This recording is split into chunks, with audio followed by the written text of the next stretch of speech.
जी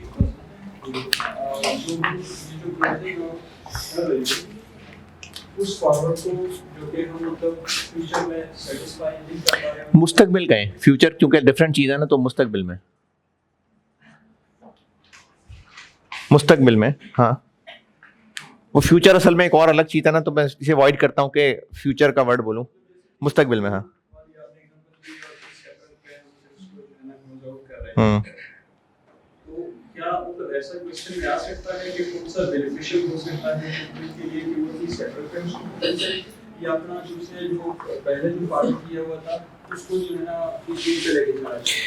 अच्छा, सवाल ये है कि क्या सवाल में वो मुख्तलिफ सिचुएशंस बता के आपस में कंपैरिजन करवा सकता है कि कौन सा बेहतर है? हाँ, हो सकता है।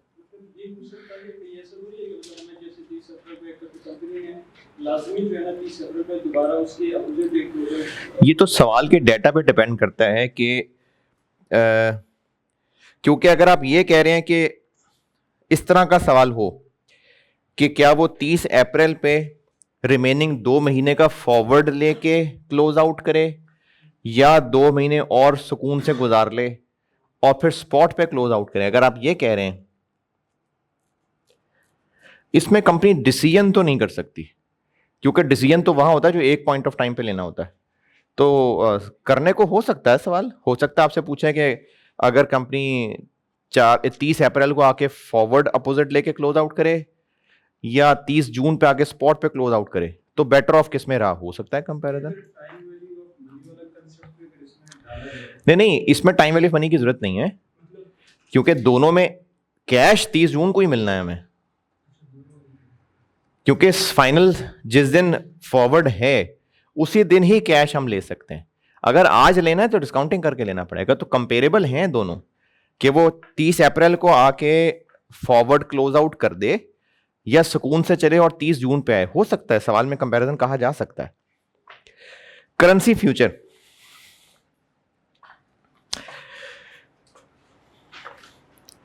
अच्छा करेंसी फ्यूचर जो है ना वो समझना मुश्किल है थोड़ा, लेकिन इसके स्टेप्स हैं और वो स्टेप्स प्रैक्टिस कर करके आसान हो जाएंगे। करेंसी का भाला सबसे मुश्किल यही है, ये मुश्किल है पहले से।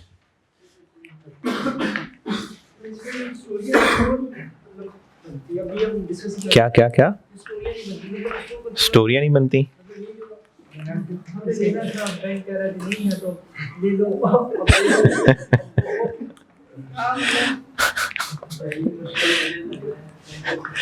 अच्छा देखें, करेंसी में ना मुश्किल ये है कि चीजें इतनी कॉम्प्लिकेटेड सी हैं कि चक्कर आ जाता है। तो इसका हल यही है कि आपको बार बार रिवाइज करना पड़ेगा। अब वो इसी अटेम्प्ट में कर लें या अटेम्प्ट दे दे के कर लें, लेकिन कर लेकिन करना बार बार रिवाइज करेगा। बार बार रिवाइज करने से ना ये सही हो जाता है। मैंने पढ़ाना शुरू किया था तो मुझे 1-2 बैचेस शुरू में तो खुद भी नहीं समझ ये होता क्या है, तो उसके बाद बता बता के तो आता है सारा, तो प्रैक्टिस कर करके हो जाएगा। करेंसी फ्यूचर, अच्छा ये ना मैं आपको 3 स्टेप्स में बताऊंगा। पहले एक जुए की मिसाल से, ताकि इसका बुनियादी कॉन्सेप्ट बताऊं, फिर फ्यूचर मार्केट बगैर फॉर्मल स्टेप्स के, और फिर कंप्लीट फॉर्मल स्टेप्स के साथ। तो पहले सिर्फ इसका कॉन्सेप्ट देने के लिए एक जुए की मिसाल से बताता हूं।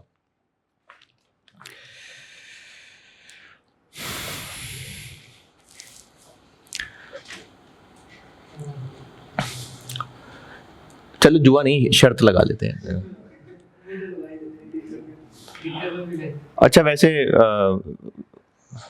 बात बीच में आई गई, तो ये जो शुगल में भी शर्त लगा लेते हैं ना कि अगर वो जीता तो मैं दूंगा पैसे, हारा तो, ये हराम है, ये हराम है। अगर इसको आप ये कहें कि जी सिर्फ एक बोतल ही तो पीनी है, तो बात ये है कि अल्लाह ताला क्या ना मटीरियलिटी का कॉन्सेप्ट नहीं है। ये नहीं है कि अगर हराम जो है वो अरबों रुपए है तो वो मटीरियल है, और अगर 2 रुपए है तो इममटीरियल है, नहीं। क्योंकि हराम का निवाला मुंह में जाए, निवाला तो एक ही होता है, तो दुआएं कबूल नहीं होती। एक हदीस में मफ़हूम है, उसमें लंबी सी हदीस है लेकिन उसका समरी बता रहा हूँ कि एक शख्स है जो बहुत लंबा सफ़र करके ना, क्योंकि अब तो हमारे लिए बड़ा आसान है सफ़र, पहले तो घोड़ों पे और ऊँटों पे सफ़र होता था, कि बहुत लंबा सफ़र करके कपड़े उसके अटे में, गर्द में, बड़े मुश्किल हाल वो पहुँचा है अल्लाह के घर, वहाँ बैतुल्लाह दुआ कर रहा है मेरे रब है मेरे रब, लेकिन उसकी दुआ कबूल नहीं हो रही क्योंकि उसका खाना हराम, उसका पहनना हराम। तो हमारी सोसाइटी के अंदर ना ये चीज़ें बहुत नॉर्मल हो गई हैं। जाली बिल डाल देना, जाली ट्रैवलिंग क्लेम कर लेना, तो ये हराम चीज़ें। अच्छा, इसमें ना है लिमिट क्या अलाउ हो?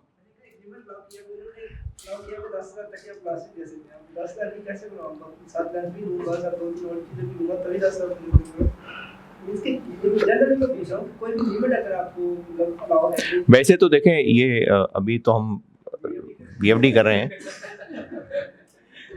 लेकिन अगर आपको, चूंकि आर्टिकल्स वाले लोग कभी कभी पूछते भी हैं इस तरह के सवाल, एक है कि आपको ना क्लाइंट की तरफ से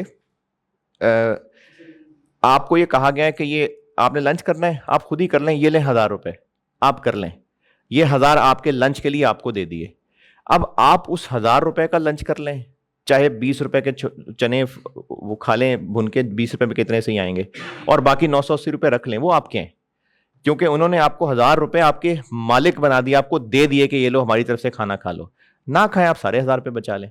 लेकिन अगर वो आपको कह रहे हैं जी कि आपको ना हम खाना रीइंबर्स करेंगे, आपने एक्चुअल बिल ला के देना है, लेकिन कोशिश करना कि 1,000 से ऊपर ना हो, तो अब अगर आप जाली बिल ला के देंगे, अब ये हराम ले रहे हैं। ना ना यार, जी जी बोलो बोलो जल्दी। उन्होंने 1,000 की लिमिट दी हुई है, तो एक दिन हम खाना खाते हैं वो 1,200 का भी चला जाता है, अगले दिन खाते हैं तो 800 का चला जाता है, तो वो जो 200 हम उधर आगे ट्रांसफर करेंगे क्योंकि बिल तो हम इकट्ठा डाल रहे वीक का, हम उनको शीट पे बना देंगे कि हमें पर डे 1,000 की है खर्चा, और सारी रसीदें हम टोटल करके मैच करनी है। देखें ये भी ना अगेन डिपेंड करता है कि टर्म्स क्या एग्री हुई हैं। अगर नहीं, अगर ये एग्री हुआ है कि 1,000 पर डे है और 1 महीने की असाइनमेंट है, तो 30,000 रुपए का खाना आपको अलाउड है। वही कह रहा हूं ना, अरे वही बता रहा हूं ना भाई, क्लाइंट ने कहा कि हमारी पॉलिसी ये है कि 1,000 पर डे लिमिट है, अब जितने दिन की असाइनमेंट उससे मल्टीप्लाई कर लें, 10,000 तक का खाना अलाउड है। अब आप चाहें तो एक ही दिन में खा लें, चाहे 30 दिन में खा लें। ये तो अरेंजमेंट पे डिपेंड करता है ना कि अरेंजमेंट क्या हो रही है। अगर हर रोज का अलग बिल की हैसियत है और वो अलग बिल को एक्चुअल रीइंबर्स कर रहे होंगे, तो फिर तो वो जाली बिल बना रहे होंगे ना।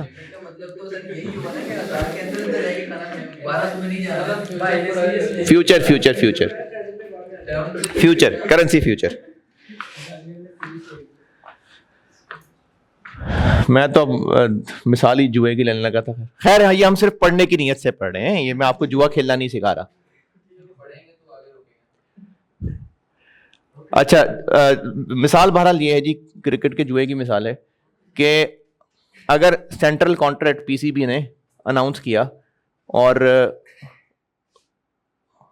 कैटेगरी ए के पैसे तय किए, कितने, चलो 10 लाख पर मैच। कॉन्ट्रैक्ट था कि मैच फीस हुआ करेगी 1 मिलियन पर मैच, जीते चाहे हारे। इन्होंने क्या किया कि हारना ही शुरू कर दिया, तो पीसीबी ने कॉन्ट्रैक्ट रिवाइज कर दिया। उन्होंने कहा जी कि अगर जीतोगे तो मैच फीस तुम्हें 15 लाख मिलेगी, और अगर हारोगे तो 5 लाख मिलेंगे।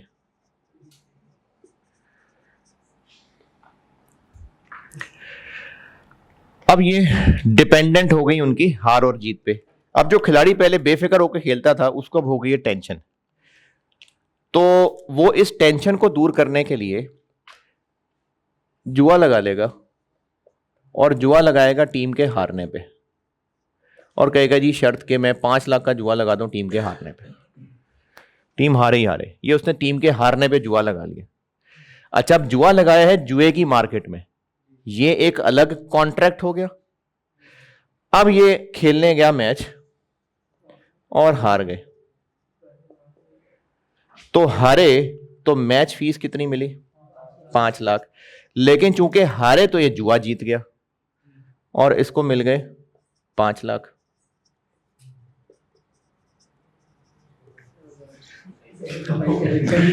और अगर जीत गए तो फीस मिल गई 15 लाख, लेकिन जुआ ये हार गया।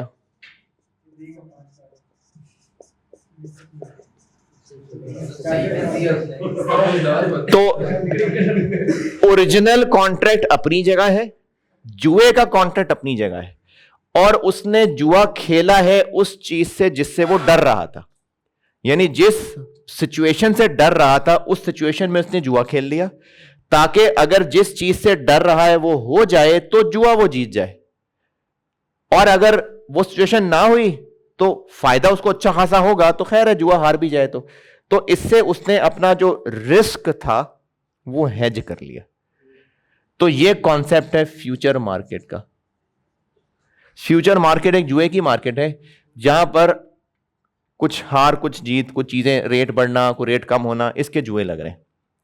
ये कॉन्सेप्ट है फ्यूचर मार्केट का कि ओरिजिनल कॉन्ट्रैक्ट अलग है, जुए की मार्केट अलग है, और वो जुए की मार्केट में कुछ इस तरह का कॉन्ट्रैक्ट सेट करेगा कि जिस ओरिजिनल सिचुएशन से वो डर रहा है उसी पे जुआ लगा लेगा कि अगर वो हो गया जिससे वो डर रहा था तो जुआ जीत जाए। तो इसलिए अगर असल में नुकसान उठाएगा तो जुआ जीत के पैसे कंपनसेट हो जाएंगे, और अगर जुआ हार गया तो असल में फायदा हो गया होगा, फिर कंपनसेट हो जाएगा। तो ये जो जुआ इससे मैच करने के लिए था, कुछ ये कॉन्सेप्ट है फ्यूचर मार्केट का। तो अगर इससे कुछ बात बनी है तो फिर मैं आपको अब फॉर्मल स्टेप्स से पहले पहले करेंसी फ्यूचर बताता हूं।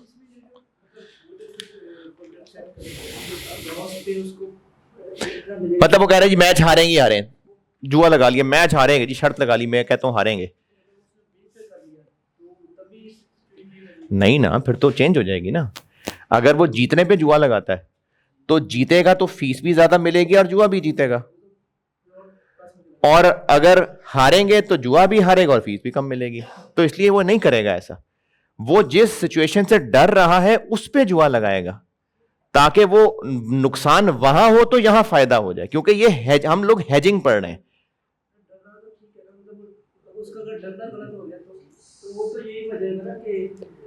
नहीं, अब इसमें डरना क्या गलत है कि हारने से डर रहा है, इसमें क्या गलत है? उससे थोड़ी डरेगा, इसी से डरेगा ना। और अब मैं इसको करेंसी से लिंक करता हूं, तो एक कंपनी को फॉरेन करेंसी मिलनी है तो किस बात से डर रहा होगा कि कल को रेट गिर जाएगा, तो वो रेट गिरने पे जुआ लगा लेगा। और अगर कल को उसने पे करना है तो रेट के बढ़ने से डर रहा होगा तो बढ़ने पे जुआ लगा लेगा। ये इसका ना मेन कॉन्सेप्ट ये है। अब इसी के ऊपर मैं आपको करेंसी फ्यूचर बताता हूं फॉर्मल स्टेप से पहले पहले। वो लिखना है अगर तो लिख लें, और उसमें अपनी को कहानी लिखनी है तो वो भी लिख लें।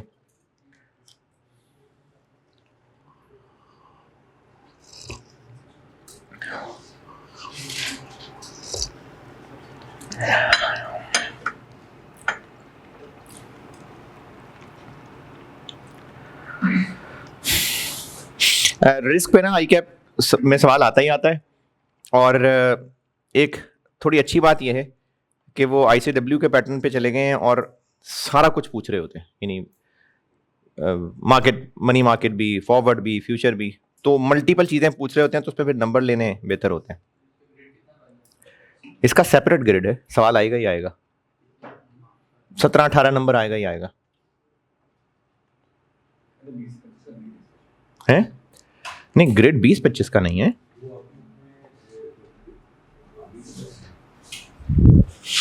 रिस्क का। हाँ जी 20-25, तो 20 नंबर तक का सवाल आता ही आता है। यार ये ना इतना कॉम्प्लेक्स किस्म का ग्रिड है कि मुझे लगता है वैल्यूएशन दोनों में फॉल करता है। मुझे लगता है वैल्यूएशन भी दोनों में फॉल करता है, मुझे लगता है डिसीजन मेकिंग भी दोनों में फॉल करता है। तो बड़ा कम्प्लेक्स सा सिलेबस लिखा हुआ है, रिस्क अलग है।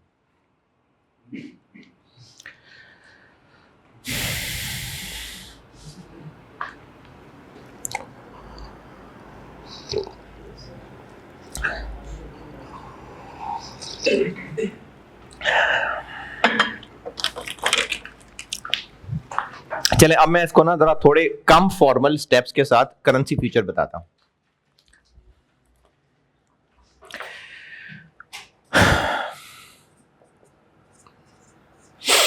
फर्स्ट जनवरी 23 का दिन था और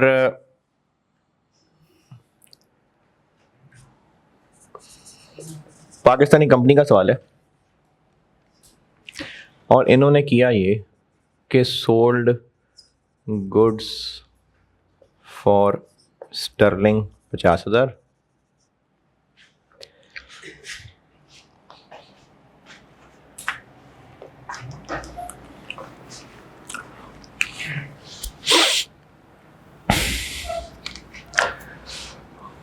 on 2 months क्रेडिट। अब इनको रिस्क क्या है, कल को इनको स्टर्लिंग कस्टमर से मिलने हैं, ठीक है, और कल को ये क्या एक्शन लेंगे फॉरेन करेंसी मार्केट के हिसाब से, स्टर्लिंग मार्केट में जाके बेचेंगे कि खरीदेंगे, बेचेंगे। यानी कल को ये स्टर्लिंग मार्केट में बेचने लगे हैं तो ये बेचने से डर रहे हैं।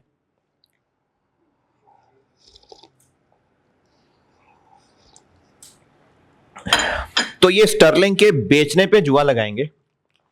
और जैसे स्टॉक मार्केट होती है ना, एक ऑर्गेनाइज्ड मार्केट है, और वहां जाकर अगर किसी ने शेयर्स खरीदने हैं तो 37 शेयर्स खरीद सकता है 37, 24 शेयर्स, 143 शेयर्स, फिर ब्लॉक्स होंगे ना। जैसे एटीएम से पैसे निकालने हैं तो 27.5 रुपए तो एटीएम से नहीं ना निकाल सकते।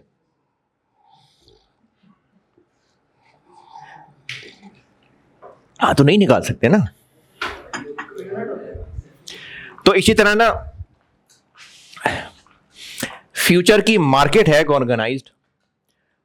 इस मार्केट में, अच्छा अभी मैं चूंकि फॉर्मेलिटीज में ज्यादा नहीं जा रहा, बस आपको सिर्फ ये सेल बाय और गेन लॉस सिखाना चाह रहा हूं, तो मैं अभी ये जो मैंने आपसे कहा कि स्टैंडर्ड ब्लॉक्स होंगे उसकी डिटेल में नहीं जाता, वो ज्यादा फॉर्मल है। पहले सिर्फ इसका मोटा मोटा कॉन्सेप्ट समझा लूं।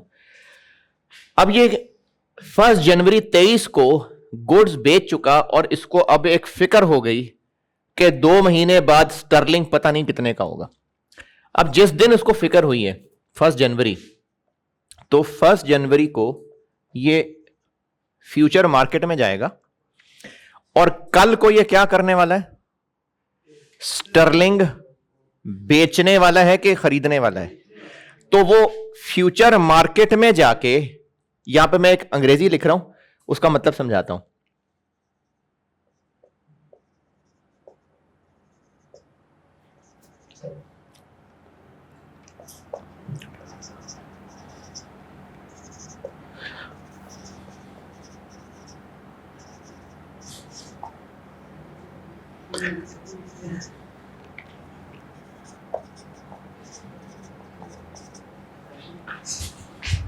है 1 जनवरी वाले दिन ये फ्यूचर मार्केट में जाएगा और स्टर्लिंग कॉन्ट्रैक्ट सेल करके आएगा। उस कॉन्ट्रैक्ट की टोटल अमाउंट 50,000 स्टर्लिंग होगी, उसकी प्राइस 400 रुपए पर स्टर्लिंग होगी, और ये उस कॉन्ट्रैक्ट की मैच्योरिटी डेट होगी। स्टर्लिंग के contract amounting to this sale करके आएगा, जिसकी मैच्योरिटी डेट ये होगी और प्राइस ये होगी। इस अंग्रेजी का मतलब ये है कि 1 जनवरी वाले दिन ये कंपनी फ्यूचर मार्केट में वादा करके आई है कि जब 31 मार्च का दिन आएगा तो हम आपको 50,000 स्टर्लिंग बेचेंगे इस रेट पे। ये किया है आज वादा। 31 मार्च का दिन जब आएगा हम इतने स्टर्लिंग बेचेंगे इस रेट पे। अच्छा, ये रेट इन्होंने अपनी मर्जी से नहीं चुना, उस दिन मार्केट में ये रेट चल रहा था, यानी जिसने आके बेचने का वादा करना था उसको ये रेट मिल रहा था। ये वादा कराए, उसके बाद 28 फरवरी का दिन आ गया। 28 फरवरी को क्या हुआ कि हमें कस्टमर से पैसे मिल गए।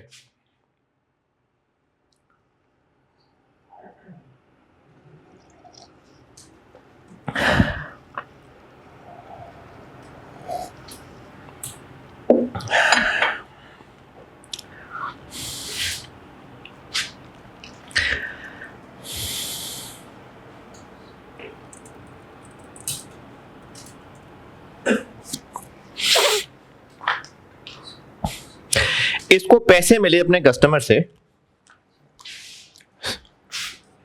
50,000 स्टर्लिंग रिसीव हो गए, और ये इन पैसों को लेके जाएगा स्पॉट मार्केट में। स्पॉट मार्केट मतलब जो असल फॉरेन करेंसी मार्केट है। और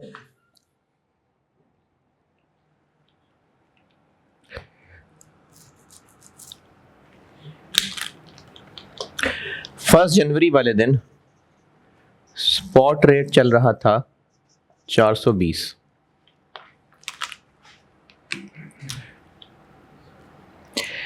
इस दिन रेट हो गया 396।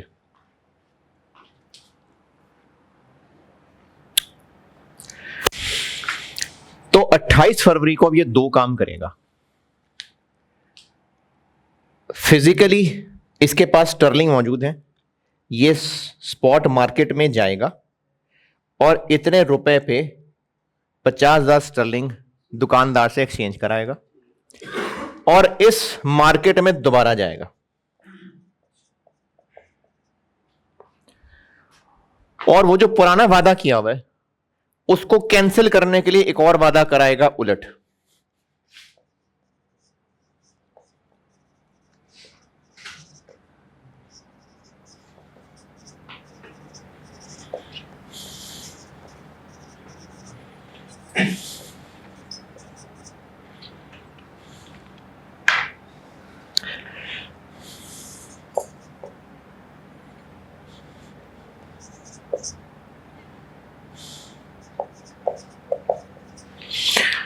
इस वादे का क्या मतलब है?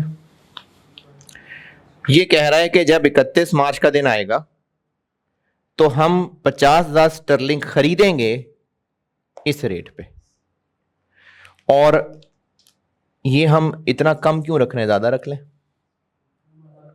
उस दिन इस मार्केट में ये रेट चल रहा है, तो जिस दिन मार्केट में जो प्रिवेलिंग रेट होगा हम उसी पे जाके वादा कर सकते हैं। तो 28 फरवरी को हमारा इस वादे ने सिस्टम में डल के इस वादे को मार दिया। अब ना 31 मार्च को हमने बेचना है इतना खरीदना है, लेकिन नेट रिजल्ट हमें इस सिस्टम से पर्ची मिली कि आपने एक वादा किया था कि आप स्टर्लिंग बेचेंगे 400 रुपए पे, और एक और वादा किया है कि स्टर्लिंग खरीदेंगे 387 पे। तो मुबारक हो, आपको हुआ है गेन 13 रुपए का, लेकिन ये गेन है रुपीस पर स्टर्लिंग। टोटल गेन निकालना है तो 13 इंटू 50,000 650। तो हम इस फ्यूचर मार्केट से 6.5 लाख रुपए लेके आ जाएंगे। अब इससे फायदा नुकसान तो नहीं, इसका नेट रिजल्ट ये निकला। इसके दो रिजल्ट्स बताता हूं। एक ये कि हमें इस सारी कहानी से नेट रिसीट क्या हुई। स्पॉट मार्केट से कितने पैसे लेके घर आए?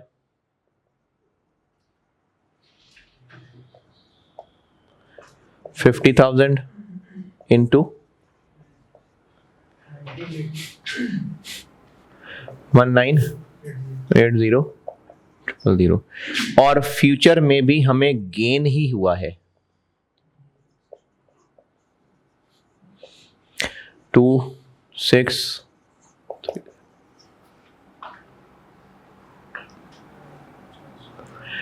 एक ये इस सारी मेहनत का रिजल्ट निकला,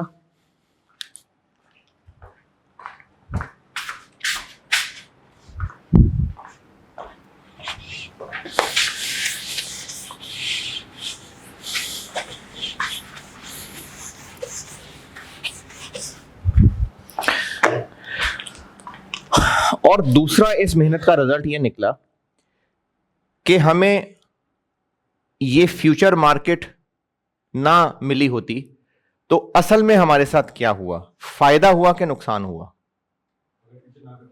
फ्यूचर पता ही ना होता हमें, 2 महीने क्रेडिट ट्रांजैक्शन का फायदा हुआ कि नुकसान?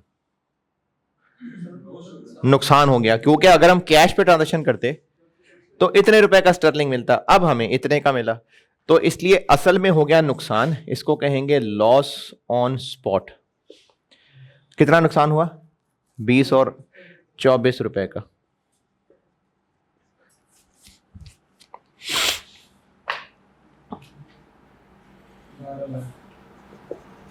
$12 लाख का नुकसान हो गया, और हम इस नुकसान को किसी हद तक कंपनसेट कर पाए 6.5 लाख। अब इस 2 फिगर्स से 2 तरह की रिक्वायरमेंट बन सकती हैं। एक रिक्वायरमेंट के फ्यूचर करने से नेट फायदा नुकसान क्या हुआ, तो नेट नुकसान हुआ 5.5 लाख। एक ये रिक्वायरमेंट हो सकती है इससे, और एक ये रिक्वायरमेंट हो सकती है कि फ्यूचर हेज करना कितने % एफिशिएंट रहा। इसका मतलब है कि इन दोनों का आपस में परसेंटेज टर्म्स में क्या रिलेशन है, वो आपकी मर्जी है। चाहे आप दिस डिवाइडेड बाय दिस कर लें,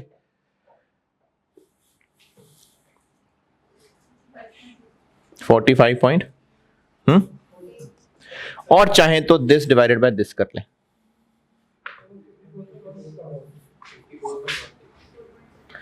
54 पॉइंट, और दिस डिवाइडेड बाय दिस है 184।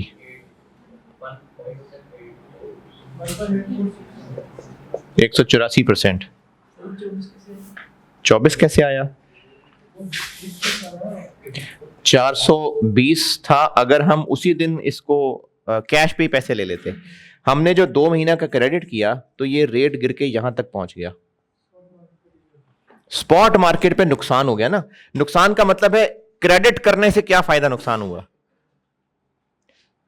184%। ये दोनों ठीक हैं, और इन दोनों को कहते हैं हेज इफेक्टिवनेस भी कह सकते हैं, और एफिशिएंसी भी कह सकते हैं।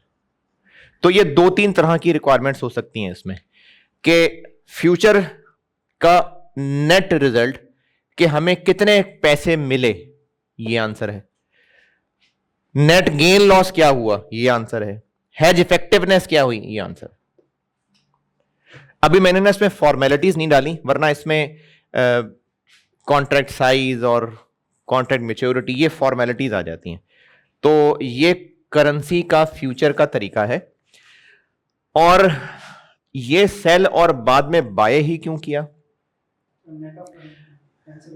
नहीं तो आज बाय और बाद में सेल कर लेते। हम जो कल को काम करने वाले हैं ना, हम वो काम करने से डर रहे हैं, वही काम आज फ्यूचर में कर लेंगे। कल को हम क्या करने वाले हैं? स्टर्लिंग मार्केट में जाके सेल करने वाले हैं, तो हम आज ही फ्यूचर कॉन्ट्रैक्ट सेल कर देंगे। तो ये बाय और सेल का फैसला ऐसे होगा। उसकी क्या वजह है? यही तो वो सुना रहा था कि जिस चीज से हम डर रहे हैं हम उसी में जुआ खेलेंगे। हम कल को स्टर्लिंग सेल करने वाले हैं ना, हमें डर लग रहा है कि सेल करने जाएंगे पता नहीं क्या होगा, तो हम सेल फ्यूचर में कर देते हैं। अब देखिए ना, ये भी थोड़ी सी प्रैक्टिस के बाद बताऊंगा कि ये कम क्यों हुआ, ये क्या पता बढ़ जाता। लेकिन ये साइंस कुछ ऐसी ही होगी कि अगर ये कम हो रहा होगा तो वो भी कम ही हो रहा होगा। तो इसलिए अगर असल में नुकसान होगा तो वहां फायदा हो जाएगा। हेज एफिशिएंसी का मतलब है कि स्पॉट में फायदा नुकसान और फ्यूचर में फायदा नुकसान दोनों ने एक दूसरे को कितना मैच किया। यानी अगर 12 लाख का नुकसान होता और 12 लाख का फायदा होता तो 100% एफिशिएंसी होती। अगर ये दोनों डिफरेंट हैं तो एफिशिएंसी 100% से डिफरेंट है। अब आप चाहे इसको इससे डिवाइड कर लें, चाहे इसको इससे डिवाइड कर लें, दोनों दोनों बातें ठीक है। ये कैसे निकाला है?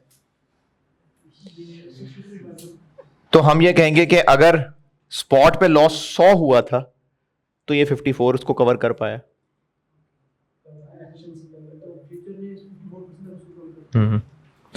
इससे ज्यादा बेहतर ये, यानी ये ज्यादा इंटरप्रिटेशन के काबिल है कि जितना लॉस हुआ था फ्यूचर ने उसको 54% तक कवर कर लिया।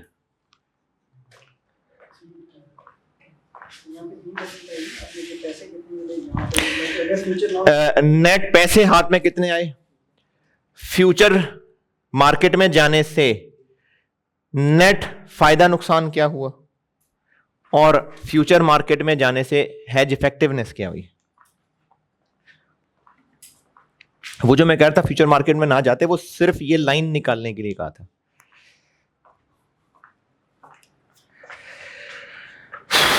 ये लिख लें, इसमें कुछ पूछना है तो पूछें, फिर मैं आपको फ्यूचर स्टेप्स के साथ बताता हूं।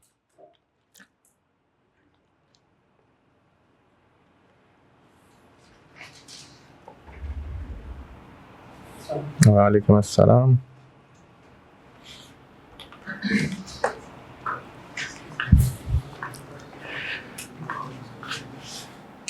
यार ये उसामा जाते हुए ना उसको कहना यही मुझे रीफिल करके दे दे।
हाँ जी, ये नोटेड।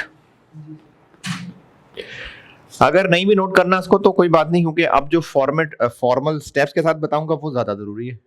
तो अगर ये समझ आ गया तो बस बहुत है, बेशक ना नोट करें।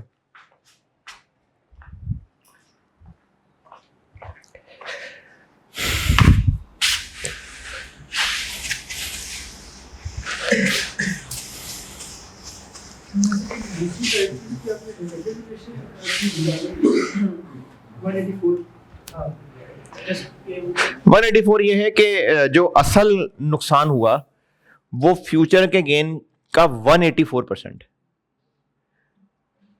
मकसद दोनों का कंपैरिजन ही है, यानी नहीं, असल का लॉस फ्यूचर गेन का 180% है, यानी फ्यूचर का गेन थोड़ा रह गया, असल में नुकसान ज्यादा हो गया। लेकिन ज्यादा बेहतर इंटरप्रिटेशन जो है ना वो फ्यूचर के गेन डिवाइडेड बाय स्पॉट के लॉस की है।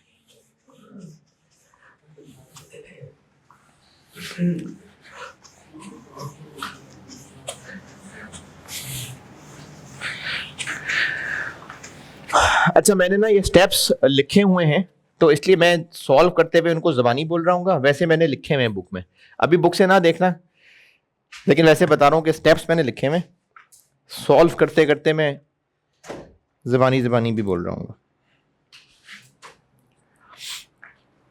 अब मैं फ्यूचर के ना स्टेप्स सिखाने लगा हूँ फॉर्मल एग्जाम्पल के साथ।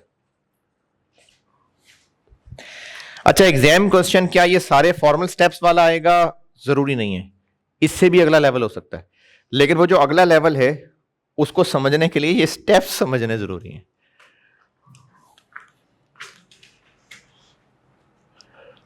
चलें पाकिस्तान से बाहर चलते हैं। यूएस चलते हैं।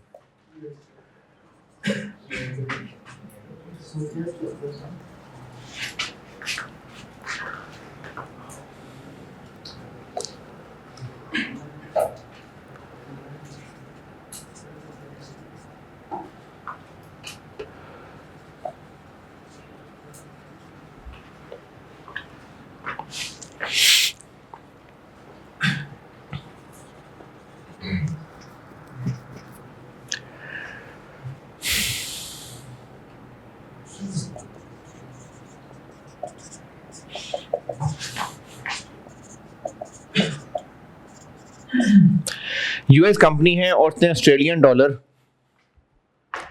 3 मिलियन ऑस्ट्रेलियन डॉलर रिसीव करने हैं 5 महीने बाद, यानी 31 मई को। पाकिस्तानी मार्केट में इस तरह होता है क्या आप कह रहे हैं स्पेसिफिक रेट होते हैं सेल के कॉन्ट्रैक्ट के? और देखें, मैंने उस वक्त ना पहले भी कहा था कि मैं आपको किताबी चीज़ें पढ़ा रहा हूँ। अगर आप पूछेंगे पाकिस्तान में फ्यूचर मार्केट है, किधर है, शालमी के पीछे है कि नहीं है, मुझे उसका नहीं पता।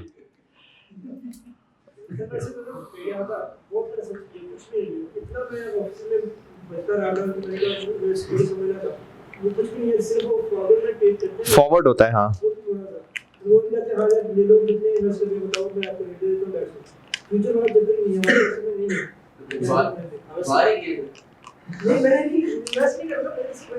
ये जो फाइनेंशियल मार्केट्स हैं ये पाकिस्तान में इतनी स्टेबल नहीं है ना, क्योंकि पाकिस्तान की इकोनॉमी स्टेबल नहीं है ना। तो जिन मुल्कों में इकोनॉमी स्टेबल होती है वहां ये सारे शशके होते हैं। है जी? नहीं, आपने अगर ये काम करना है, यूरोप जाना है, तो क्या करना है, यूरोप जाकर रहने दें। यूएस कंपनी है, उसको ऑस्ट्रेलियन डॉलर मिलने हैं 3 मिलियन 5 महीने के बाद। तो आज क्या तारीख हुई है? 1 जनवरी ना, तो मतलब समझ आ रहा है ना रिस्क। 1 जनवरी।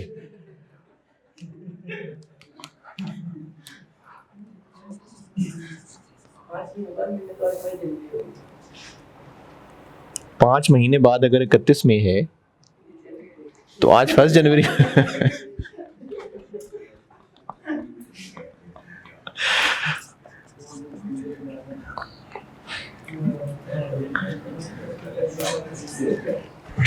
हाँ, शुक्रिया।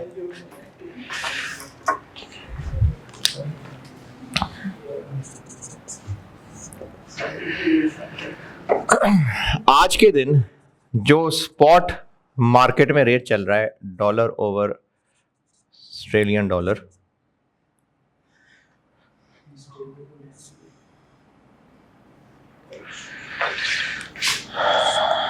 .35 और 0.38।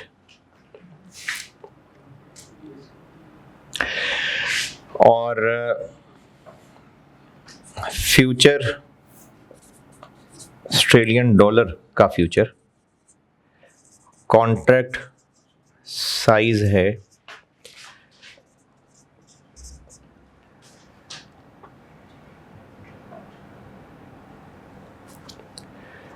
37,500।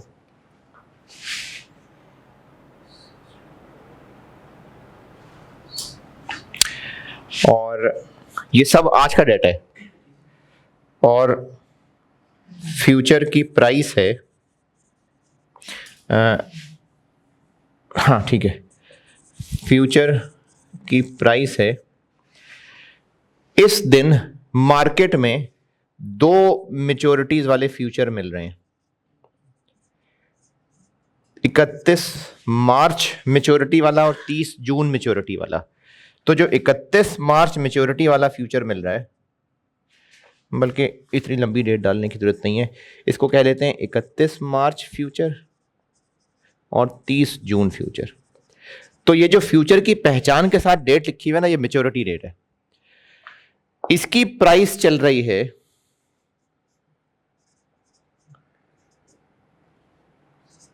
पॉइंट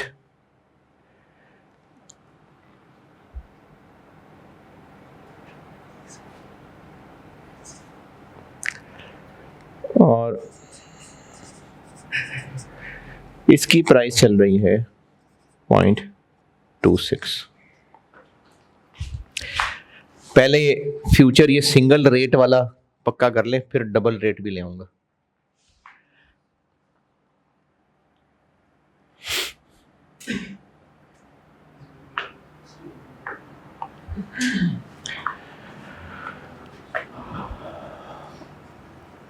रिक्वायर्ड ये है, number 1 net dollar receipts, number 2 effective exchange rate, number 3 hedge efficiency if on 31 मई, अगर 31 मई का दिन आ गया और उस दिन स्पॉट रेट हुआ 0.25, अच्छा 31 मई वाले दिन फ्यूचर मार्केट में 31 मार्च मैच्योरिटी वाला फ्यूचर मिल रहा होगा? नहीं, तो उस दिन बस सिर्फ 31 जून वाला फ्यूचर मिल रहा होगा, जिसकी प्राइस चल रही होगी 0.2 चले।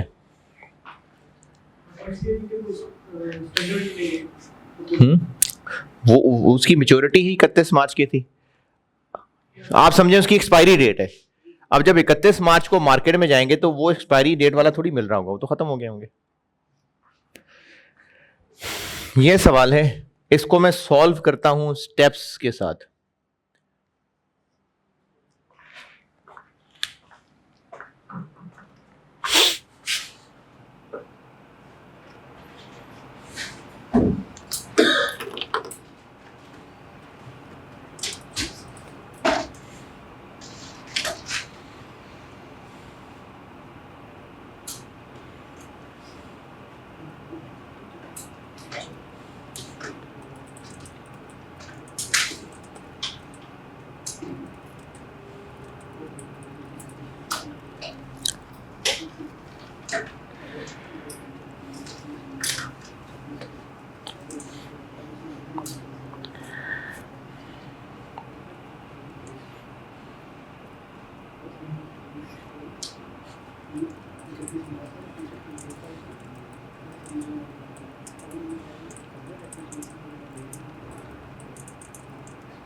जी, सवाल नोटेड, तो मैं सॉल्व करूं।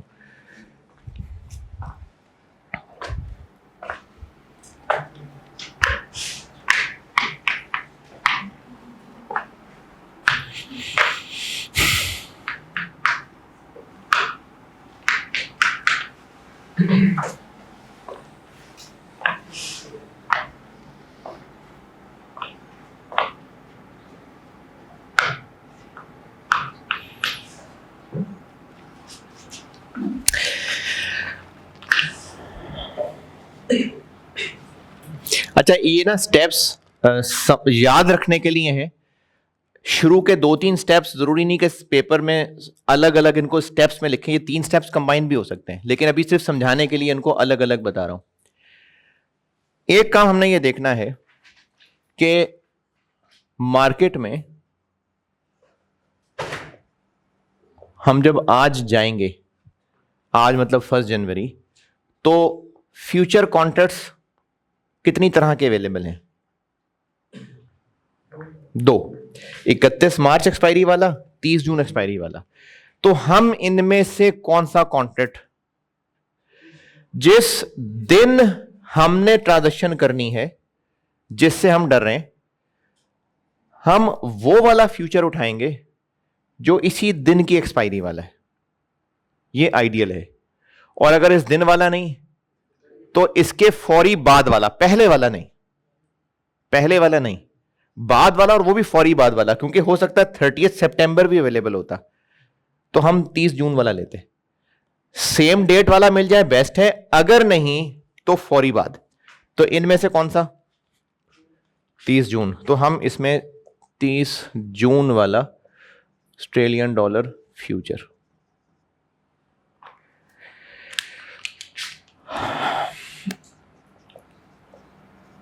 करेंगे। क्या बाय करेंगे, सेल करेंगे? कल को क्या करना है हमने ऑस्ट्रेलियन डॉलर के साथ? रिसीव करके सेल करने हैं। तो चूंकि सेल करने हैं तो फिर हम आज सेल करेंगे, और जाहिर है आज सेल करेंगे तो कल को बाय करेंगे। आज सेल, कल बाय।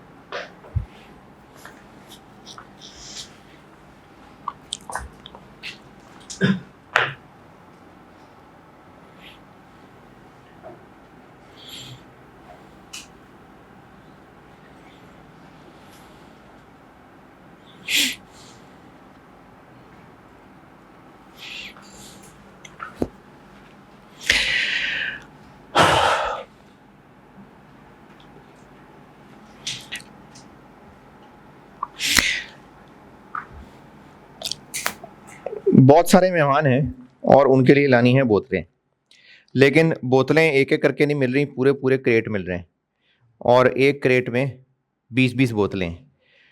तो मिल क्रेट रहे हैं पूरे। वो कहते हैं जी क्रेट खरीदो, खरीदना है तो कितने क्रेट खरीदें, कैसे कैलकुलेट करेंगे? जितनी चाहिए टोटल डिवाइडेड बाय, एक क्रेट में 20 हैं, बंदे जितने भी हैं डिवाइडेड बाय 20, तो आ जाएगा नंबर ऑफ, क्योंकि मिल क्रेट रहे हैं। तो हम जब फ्यूचर मार्केट में जाएंगे ना, तो हमें असल में कल को कितनी अमाउंट है जिसको हेज करना है। लेकिन हम फ्यूचर मार्केट में जाएंगे तो वो कहेंगे कि हम तो एक वक्त में 37,500 का वादा करते हैं, एक वादा 37,500 का है, तो हमें तो टोटल 3 मिलियन अमाउंट हेज करनी है। तो फिर हमें कितने वादे करने पड़ेंगे? दिस डिवाइडेड बाय दिस, इसको कहेंगे नंबर ऑफ कॉन्ट्रैक्ट्स।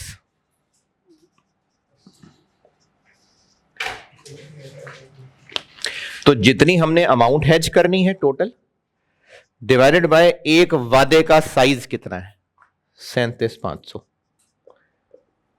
तो पूरा 80। और अगर एग्जैक्ट फिगर ना आती तो राउंड ऑफ कर लेते, राउंड अप नहीं, बस राउंड ऑफ। ये 2-4 मेहमानों को ना बोतलें मिले तो खैर है, मादरत कर लेंगे, तो राउंड ऑफ कर लेंगे। जैसे अगर 80.2 आता तो बस 80 कर लेते। इसके बाद अच्छा, ये अभी तक हमने ये फैसला किया है कि 80 कॉन्ट्रैक्ट्स आज सेल करने हैं, कल बाय करेंगे, इस मैच्योरिटी वाले। इसके बाद 31 मई का दिन आ जाएगा। अब 31 मई का दिन आ गया, तो 31 मई का दिन आएगा तो हम दो काम करेंगे। एक तो स्पॉट ट्रांजैक्शन करेंगे। स्पॉट ट्रांजैक्शन क्या करेंगे? जब कस्टमर से हमें पैसे मिलेंगे तो वो हम जाकर स्पॉट मार्केट में दे आएंगे। तो स्पॉट मार्केट की हमें रिसीट होगी 3 मिलियन। अच्छा, ये तो मैंने नहीं 0.28 जी। स्पॉट मार्केट में जाके जब ऑस्ट्रेलियन डॉलर देंगे तो कौन सा रेट? 0.25। हम कस्टमर से मिलेंगे तो जाके हम मार्केट में जाके करेंसी के दुकानदार को ये स्टर्लिंग कह रहा हूं, ऑस्ट्रेलियन डॉलर देंगे, तो हमें 0.25 के साथ मल्टीप्लाई डिवाइड, तो मैंने लिख ही दिया, खैर कितने डॉलर मिलेंगे? 750। और दूसरा काम हम ये करेंगे कि फ्यूचर मार्केट को जाके क्लोज करेंगे और उसका आउटकम ये निकलेगा कि हमने पहले किया था सेल का वादा किस प्राइस पे,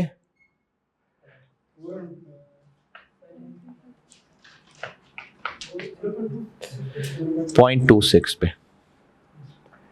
जिस दिन 1 जनवरी को फ्यूचर मार्केट में गए थे तो इनमें से कौन सा फीचर लिया था, ये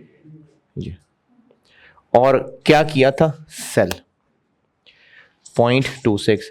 फिर 31 मई को जाके क्या करेंगे, बाय। अब क्या प्राइस चल रही होगी, 0.2, तो बाय का वादा 0.2 पे है,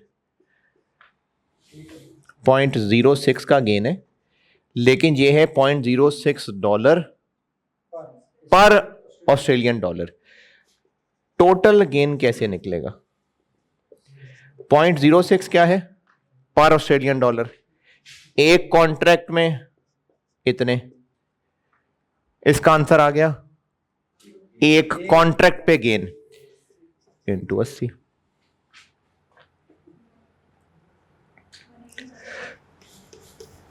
$180,000।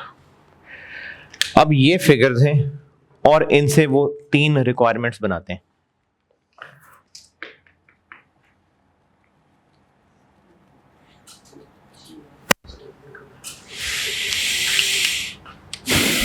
एक रिक्वायरमेंट है नेट रिसीट्स, तो हमें नेट कितने डॉलर मिले, ये भी मिला है और ये गेन है इसलिए ये भी मिला है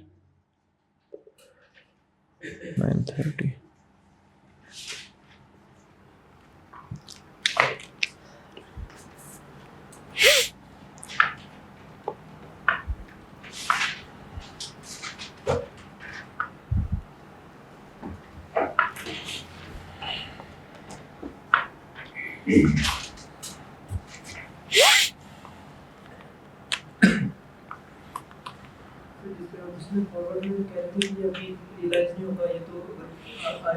ये अभी हो जाएगा क्योंकि ये प्राइस ही आज की है, वो तो रेट था ही 30 जून के हिसाब से, ये प्राइस आज की ही है, क्योंकि अगर कुछ दिन बाद और जाते तो प्राइस और चेंज हो गई होती, तो ये आज ही मिल जाएंगे। वैसे आज मतलब 31 मई को मिल जाएंगे। दूसरी रिक्वायरमेंट थी कि इफेक्टिवली हमें एक्सचेंज रेट क्या पड़ा, तो 3 मिलियन ऑस्ट्रेलियन डॉलर के बदले हमें इफेक्टिवली इतने यूएस डॉलर मिले, तो एक्सचेंज रेट क्या पड़ा, किसको किससे डिवाइड करें, जिस शक्ल का रेट दिया हुआ है इसको इससे डिवाइड कर लेते हैं, यानी 930 को डिवाइडेड बाय 3 मिलियन 31, ये इफेक्टिवली एक्सचेंज रेट पड़ा।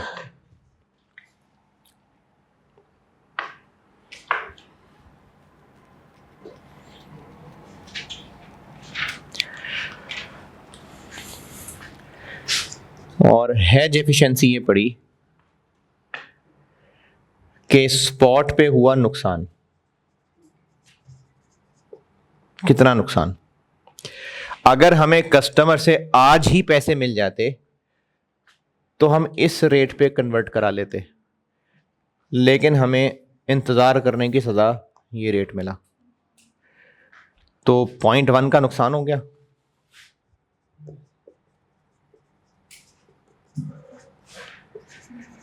$3 लाख का हो गया नुकसान और फ्यूचर मार्केट में गेन हो गया 1,80,000 का, तो ये इसके 60।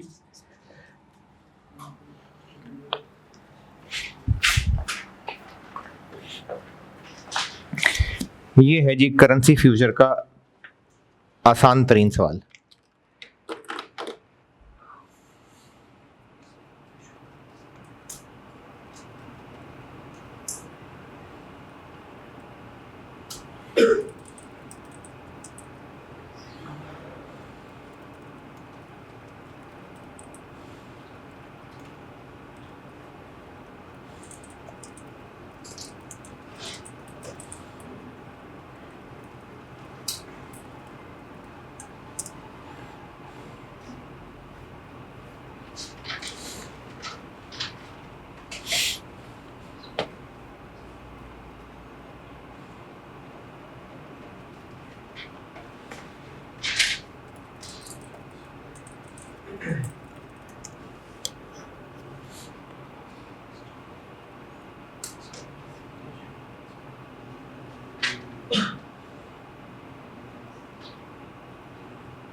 है यानी एक और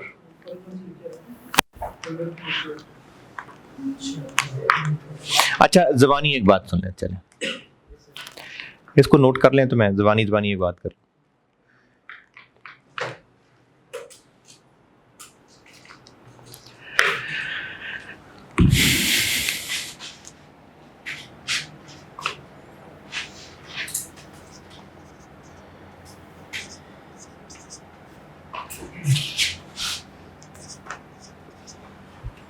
अब क्या करते हैं, अगर फ्यूचर में डबल रेट होता तो क्या फर्क पड़ेगा सवाल पे? डबल रेट कर दिया, बाय सेल कर दिया, नहीं इतने प्यार से बाय सेल बनाया, एवरेज क्यों कर देंगे जी? वही जैसे इस रेट के साथ करते हैं वही इसके साथ करेंगे क्या? यहां बताएं क्या करूं? हाँ करें, बताएं। एरो से चलना है एरो से चलें, बाय सेल से चलना है बाय सेल से चलें। यहीं पर फ्यूचर की प्राइस का यहां काम है ना, और तो कहीं काम नहीं है, तो यहां पर क्या फर्क पड़ता?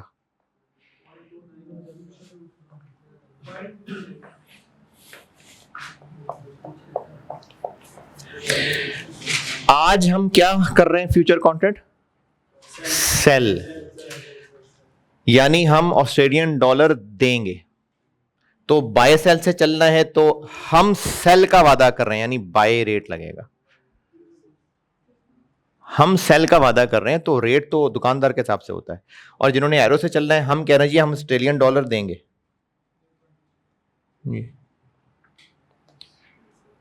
अच्छा चलें इधर से आते हैं, दुकानदार को ऑस्ट्रेलियन डॉलर मिलेगा ये, और कल का वादा क्या है?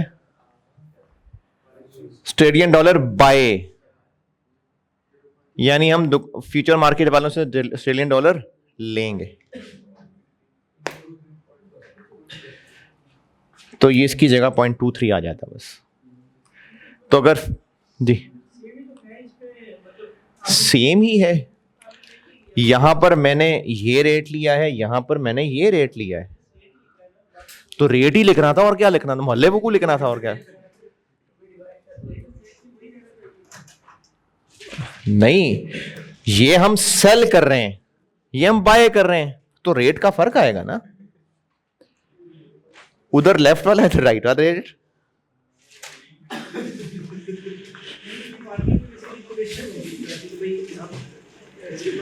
क्योंकि हम अगर सेल का वादा कर रहे हैं तो कोई बाय का भी तो कर रहा होगा ना।